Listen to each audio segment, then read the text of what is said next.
పది ప్రేక్షకులకు నమస్సులు.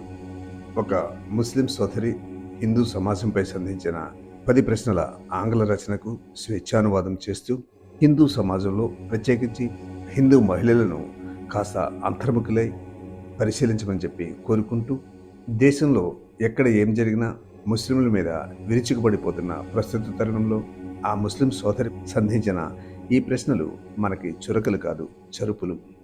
ఆ రచయిత రాశారని కాదు కానీ నిజంగా ప్రతి హిందువు ఆత్మపరిశీలన చేసుకోవాల్సిన సమయం, సందర్భం. ఇంతకీ ఆ ప్రశ్నలు ఎలా ఉన్నాయో చూడండి. మొదటి ప్రశ్న: మీ హిందూ స్త్రీలు ఒకప్పుడు ముఖంపై ముసుగుతో కనిపించేవారు. ఇప్పుడు చాలామంది చీర కట్టుకోవడమే మానేశారు. డ్రెస్సులు వేసుకుంటున్నా చున్నీలు వదిలేశారు. దీనికి కారణం ఎవరు? ముస్లింలా? రెండవ ప్రశ్న: హిందూ స్త్రీకి పెద్ద అలంకారం బొట్టు. నుదుటిన రూపాయి కాసంత బొట్టు పెట్టుకుని నిండుగా కనిపించేవారు హిందూ స్త్రీలు. ఇప్పుడు అలా కనిపించే హిందూ స్త్రీలు తక్కువైపోయారు. కనీ కనిపించిన బొట్టు, దాని పేరు స్టిక్కర్. ఈ మార్పుకు కారణం ముస్లింల ఉద్బోధ, ఉగ్రవాదమా?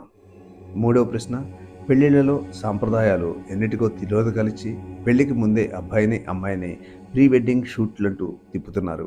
ఇక పుట్టినరోజు వేడుకలు ఎటు పాశ్చాత్య పోకడలనే. ఇదంతా మా తప్ప? నాలుగవ ప్రశ్న: మా ఇళ్లలో ఊహ తెలిసినప్పటి నుంచి ఓ పిల్లాడు తండ్రి చేయి పట్టుకుని మసీదుకి వెళ్ళడం నేర్చుకుని ఆ అలవాటును, సాంప్రదాయాన్ని జీవిత పర్యంతం కొనసాగిస్తాడు. హిందువుల పిల్లలు అంత నిబద్ధతగా గుడికి వెళ్తున్నారా? పెద్దవాళ్ళు సైతం గుడికి వెళ్ళినా కొంతసేపే ఉండడం, ఈలోగా దేవుణ్ణి బోలెన్ని కోరికలు కోరడం, అక్కడ కూడా అసుకు లేదా ఫోన్ చూసుకోవడం. ఈ రకమైన ప్రవర్తనకి మేమే కారణమా? ఐదో ప్రశ్న: మీ పిల్లలు కాన్వెంట్ చదువులు చదువుతూ ఇంగ్లీష్ పోయమ్స్ టకటక చదివేస్తుంటే మీరు పొంగిపోతారు. మీ పిల్లలకి గాయత్రి తదితర మంత్రాలు మీరు నేర్పిస్తున్నారా? అసలు మీకు ఆ ధ్యాస ఉందా? మేము మా పిల్లలకి ఇంటికి ఎవరు వచ్చినా సలాం అనడం నేర్పిస్తాం. మీరు నమస్కారం పెట్టడం నేర్పిస్తున్నారా? ఇప్పుడంతా హలో, హాయ్ అంటున్నారని మీకు తెలుసు. దీనికి మమ్మల్ని బాధ్యులను చేస్తారా? ఆరో ప్రశ్న: మా మతంలో పిల్లలు కాన్వెంట్లో చదువుతున్నా ఉర్దూ నేర్చుకుంటారు. మా పవిత్ర గ్రంథాలు చదువుతారు. మీ పిల్లలు మాతృభాష సరిగ్గా పలకలేని దుస్థితిలో ఉన్నారా లేదా? గుండెల మీద చేయి వేసుకుని చెప్పండి. మాతృభాషలో సరిగ్గా మాట్లాడలేని వారు భగవద్గీత ఇంకేం చదువుతారు? అది మా తప్పైనా? ఏడో ప్రశ్న: హిందువులకు గొప్ప సంస్కృతి ఉంది, చరిత్ర ఉంది, సాంప్రదాయాలు ఉన్నాయి. కానీ ఆధునికత మోజులో మీరు వాటిని ఎప్పుడో మర్చిపోయారు.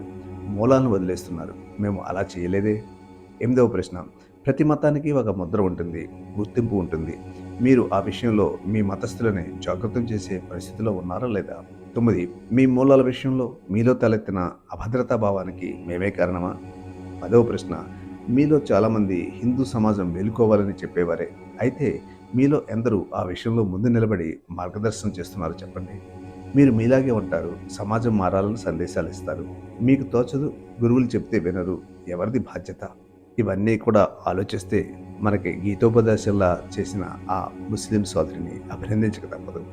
ఒక్కసారి అంతర్ముఖులై ఆలోచిద్దాం. ఆలోచించి జాగృతమయ్యే దిశగా అడుగులు వేసే ప్రయత్నం చేద్దాం. ఈ వీడియో ప్రతి హిందువుకి పంపించే ప్రయత్నం చేయండి.